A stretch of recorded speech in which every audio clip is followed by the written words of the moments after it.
welcome back to the second episode. So cheesy, huh? Hi, welcome back. We are back for another podcast, and today's topic is about mental health.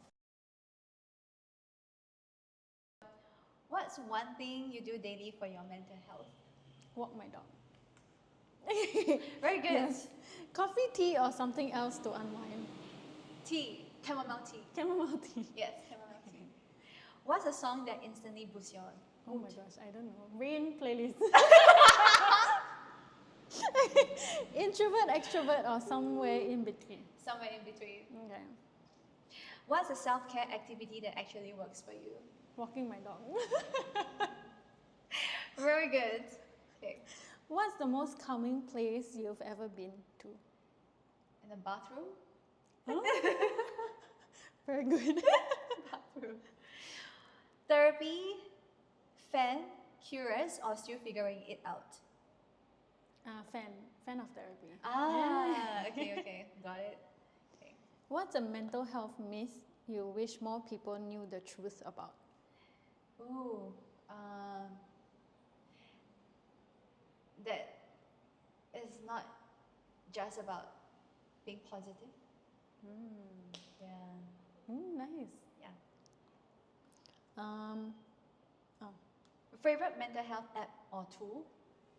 my therapist. I'm dead. If your mind had a reset button, when will you hit it? Ooh.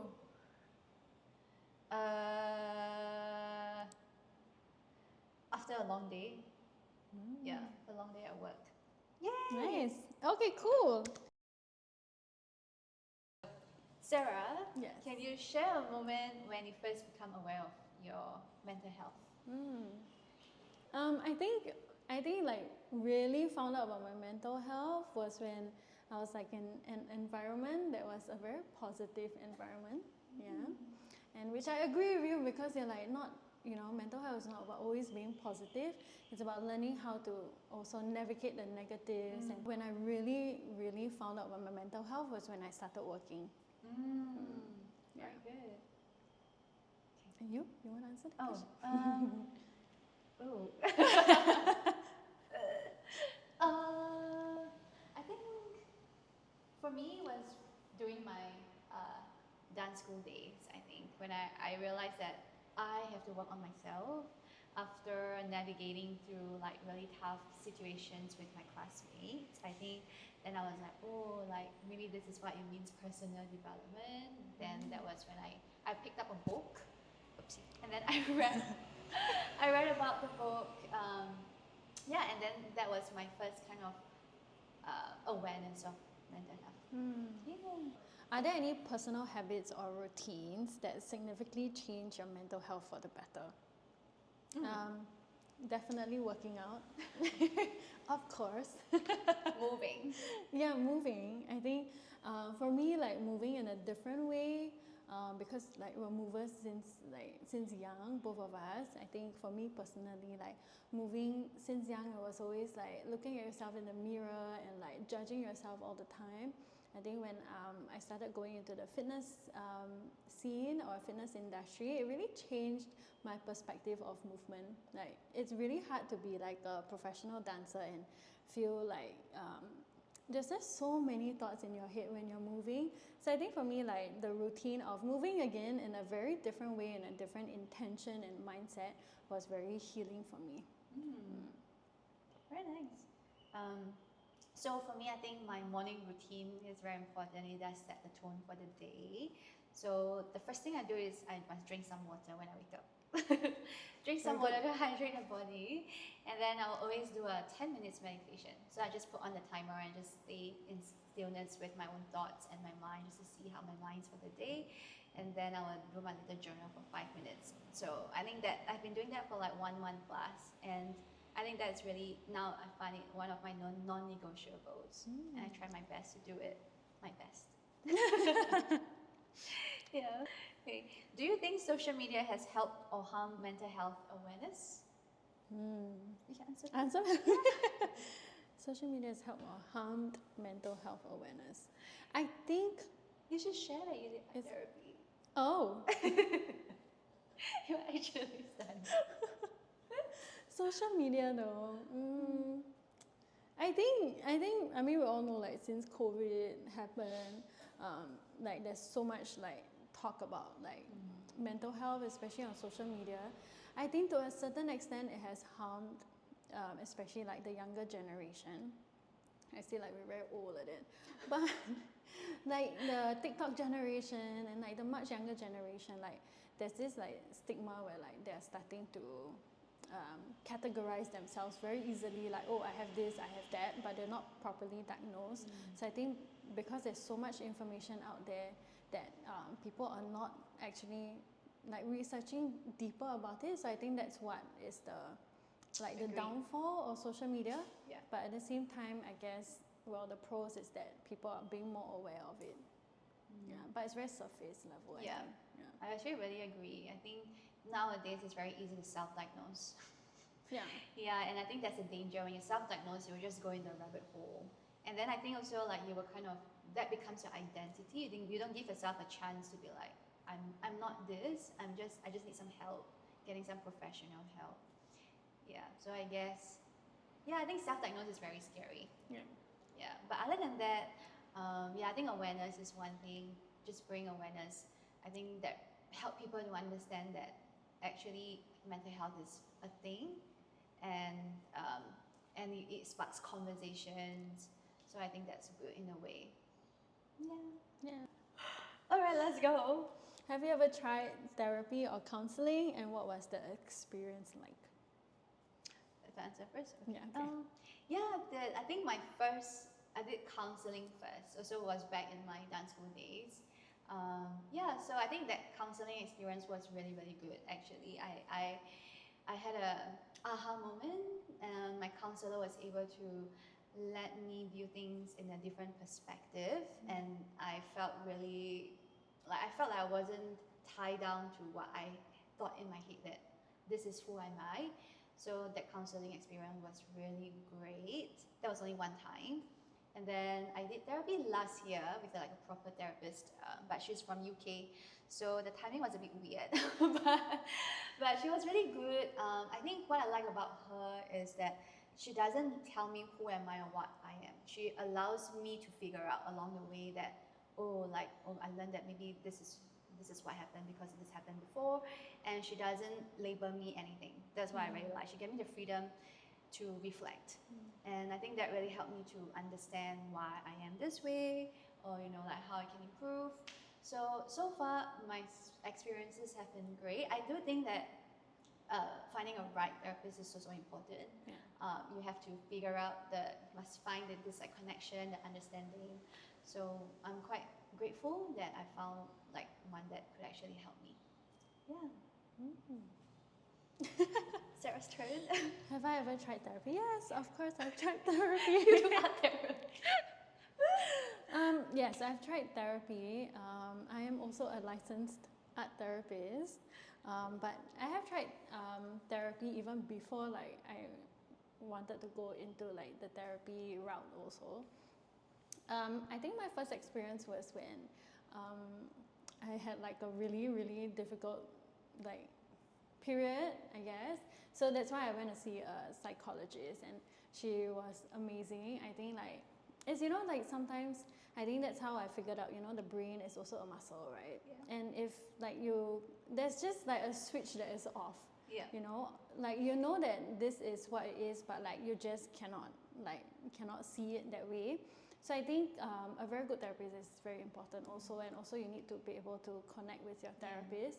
So I think sessions with her has helped me like realize that like she just helped me like connect the switch back. Exactly. Yeah, which is very interesting, and I truly believe, I think before that I never like really understood like what mental health, like people that go through like depression and anxiety and all this, like I couldn't understand that. But I think from the experience I was like, yeah, it's really just like not say a switch in the brain, but it's the same as the muscles. You need to work the muscles to improve it, or like work on like things that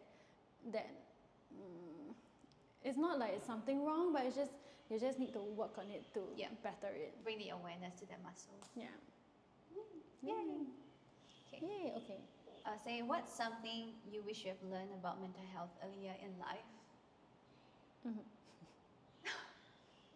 Earlier in life, actually, I wouldn't have Known about known it. anything. Yeah, like I wouldn't have understood But it. if you know about it, if you knew about it. I think I was very I was very ignorant. I think. Yeah, as a young kid, like I think I was just burying myself in like tasks. Like I was such a high flyer when I was a kid. Like I have no break at all. Like after school, I go straight to violin lesson. Yeah. I go to ballet class, go to tuition. Like every single day, I'll pack myself. Like Yeah. I think I kind of had like the like my parents allowed me to like schedule my own stuff. Yeah. So even from young, I was really like back to back to back. But I think then I wouldn't have understood that like there's a reason why I did that. Is it a coping mechanism? I think it's more like I just wanted to be a high flyer, or like there's things going around, like I guess like in the family that like I didn't want to like think about. So that's where I was like putting all my energy into. It's, I guess it was kind of me trying to not see the outside world. I know what you mean. So that was me for dance. I realized that the reason why I dance so much is also like my coping mechanism of like running away from things. Avoidance. Avoidance. A bit of like, because only dance could bring me joy, and that's why you just want to be doing something that brings you joy, which is why I kept dancing. But then after that, also through dance as an art form, you also learn more things about yourself. So I guess it's like a full circle. So I think for me, what I wish I would have learned is meditation. I wish someone would have taught me how to meditate as a kid. I think our thoughts are very powerful, and I think it would be useful if someone had told me like, oh, these are just thoughts and just let it flow by. You don't have to entertain every single thought. I think that's where like when the mind starts to get cloudy, then it's really hard to function as well in life. So I wish I know meditation a lot earlier. If someone listening is struggling silently, what would you want them to hear right now?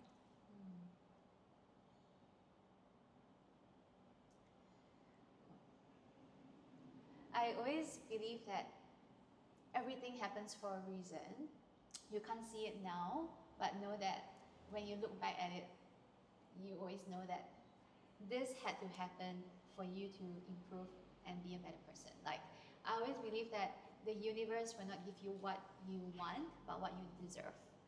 So even though things might be tough now, there's always going to be a light at the end of the tunnel, that you will always see the light, and you just have to get through this. What can you learn from your current experiences, and have faith and don't give up. I think a very important thing I've learned is also to, for me, which I think if anyone is struggling, like I encourage you to reach out. Like reach out to your friends or like family members that you are like comfortable and safe with. Find a therapist. Like building that circle for yourself, and how you can be, what's that word? Accountable.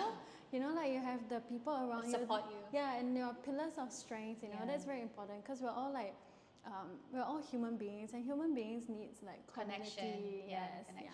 So community is very important. Like I think also like things we also like both of us have talked about before is like where are you in like your life in terms of friendship, in terms of relationship, in terms of like your job. So your one aspect of your life sometimes might be a bit heavier, but to be aware that this is not your whole life. You have other aspects that create your life, and I think looking at different directions will hopefully help navigate like the situation you're in.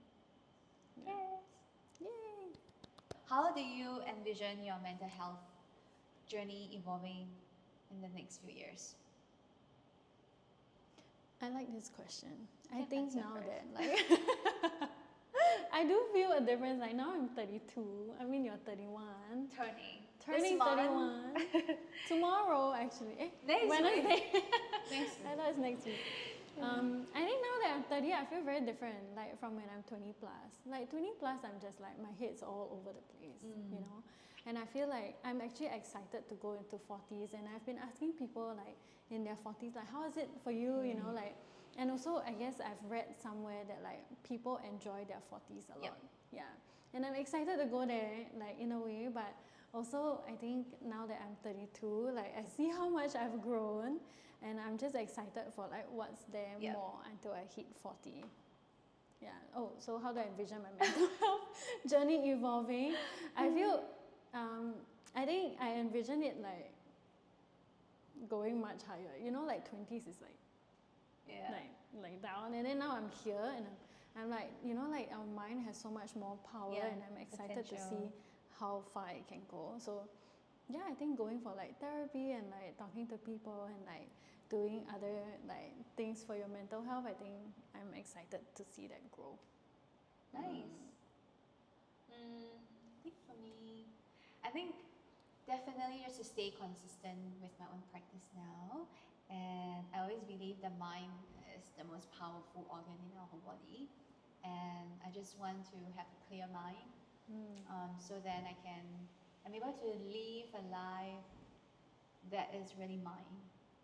Yeah, I think that's where I think then the mind is something that I want to evolve. So I guess within the next few years, my goal is to really have a stronger mind.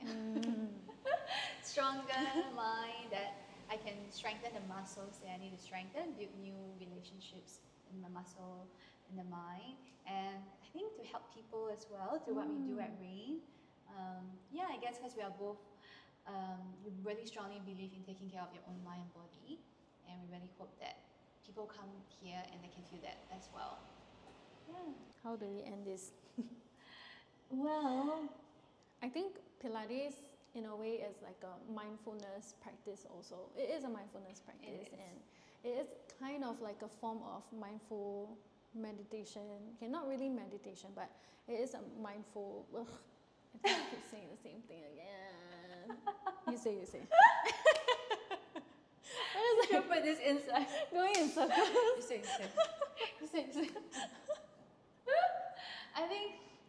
I think how I view Pilates is not, obviously it's a movement, but there's so much more than just a movement. I think it's very spiritual, because it talks a lot about the mind and body connection, and I think everything starts from actually the breath.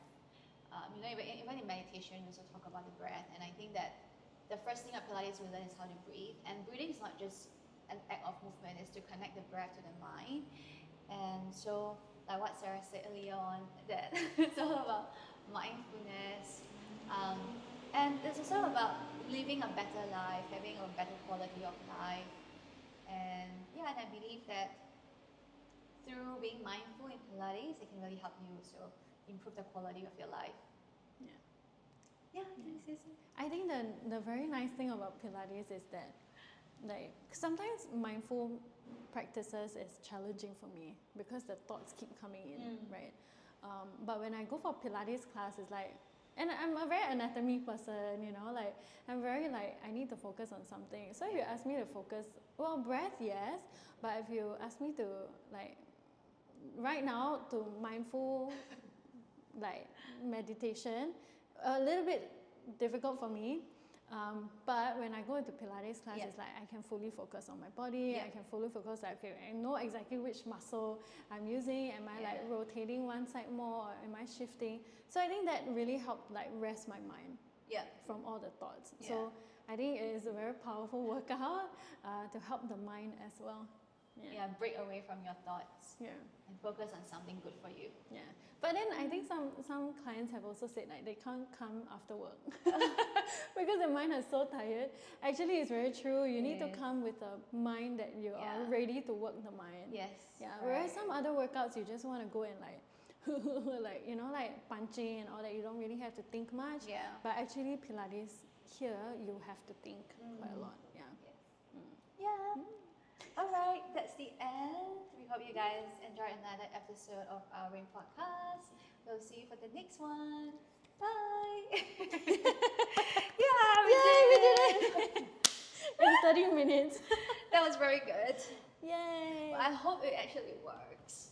Suddenly you see the not recording.